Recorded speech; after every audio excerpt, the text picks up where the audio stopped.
Welcome to everyday cooking. இன்னும் எங்கள் சேனலுக்கு சப்ஸ்கிரைப் பண்ணாமல் இருக்கிறீங்களா?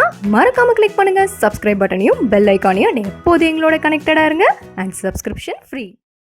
இன்றைக்கி நம்ம சத்து மாவில் புட்டு எப்படி செய்கிறதுன்னு பார்க்கலாம். இதுக்கு ஒரு கப் அளவுக்கு சத்து மாவு எடுத்துக்கோங்க. இதை ஒரு 2 நிமிஷம் நல்லா வறுத்துக்கலாம்.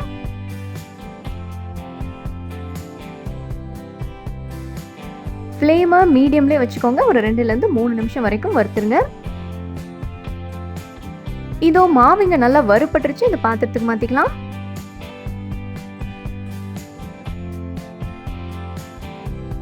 அடுத்ததான் நம்ம அரிசி மாவை வறுக்க போகிறோம். 1/2 கப் அரிசி மாவு எடுத்துக்கோங்க. எவ்வளோ சத்து மாவு எடுக்கிறீங்களோ அதுக்கு பாதி அரிசி மாவு. இந்த ரேஷியோவில் சேர்த்திங்கன்னா தான் புட்டு நல்லா சாஃப்டாக டேஸ்ட்டாக வரும். அரிசி மாவு ஒரு ஸ்டேஜில் நல்லா மணல் மாதிரி ஆகும். அது வரைக்கும் நல்லா வறுத்துக்கோங்க.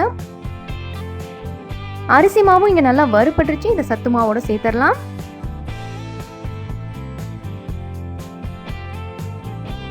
இதோட ஒரு 1/2 டீஸ்பூன் அளவுக்கு உப்பு ஆட் பண்ணிக்கோங்க. இதெல்லாம் நல்லா கலந்து விடுங்க.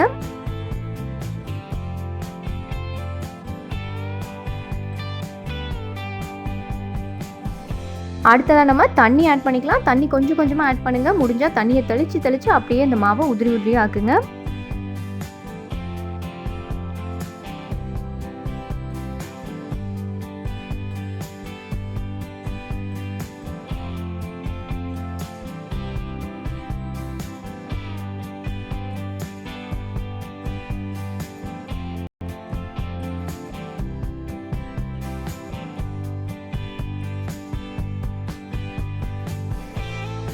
மாவு இந்த மாதிரி உதிரியாக இருக்கணும். இதை நம்ம கரெக்டான பதத்தில் இருக்கான்னு டெஸ்ட் பண்ணிக்கலாம். கொஞ்சமாக எடுத்து பிடிச்சு பாருங்கள். பிடிச்சா நல்லா நிற்கணும். உதுத்து விட்டாலும் நல்லா உதிரணும். ஸோ இது பர்ஃபெக்டாக இருக்குது. இந்த புட்டை நம்ம புட்டுக்குடம் இல்லாமலும் புட்டுக்குடத்துலையும் செய்ய போகிறோம். ஃபஸ்ட்டு புட்டுக்குடம் இல்லாமல் இட்லி தட்டில் வச்சிடலாம். ஒரு சின்ன கிண்ணமோ இல்லை சின்ன டம்ளரோ எடுத்து மாவை இந்த மாதிரி உள்ளே போட்டு ஷேப் பண்ணிக்கோங்க. இதை இட்லி தட்டில் இந்த மாதிரி அடுக்குங்க.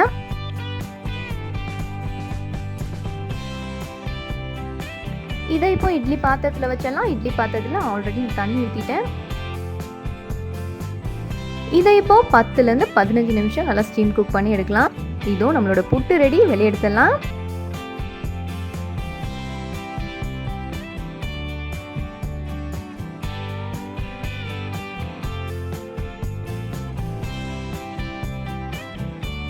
இதுக்கு மேலே தேங்காய் பூ தூவுங்க. சர்க்கரை வச்சு சாப்பிட்றவங்க சர்க்கரை வச்சு சாப்பிட்லாம். இல்லைன்னா இருக்கவே இருக்குது கடலைக்கறி. அதுதான் புட்டுக்கு பெஸ்ட் காம்பினேஷன். அடுத்ததாக புட்டுக்குடம். புட்டுக்குடத்தில் ஃபர்ஸ்ட் எப்பயுமே தேங்காய் ஃபில் பண்ணுங்கள். அடுத்தது நம்மளோட புட்டு மாவு.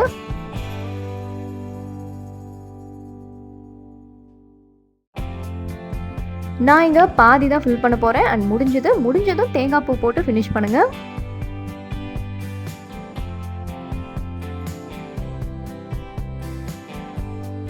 இங்கே குடத்தில் தண்ணி ஃபில் பண்ணியாச்சு. இப்போ அந்த புட்டு குழல வைக்கலாம். இதை இப்போ 10லேருந்து 15 நிமிஷம் வரைக்கும் ஸ்டவ்ல வச்சு எடுக்கலாம். இதோ நம்மளோட புட்டு ரெடி. வெளியெடுத்துடலாம். வேறொரு இன்ட்ரெஸ்டிங்கான ரெசிபியோட உங்களை சந்திக்கிறோம். எங்கள் வீடியோஸ் எல்லாம் பிடிச்சிருந்தா லைக் பண்ணுங்கள், ஷேர் பண்ணுங்கள், கமெண்ட் பண்ணுங்கள். அண்ட் மறக்காமல் எங்கள் சேனலுக்கு சப்ஸ்கிரைப் பண்ணுங்கள்.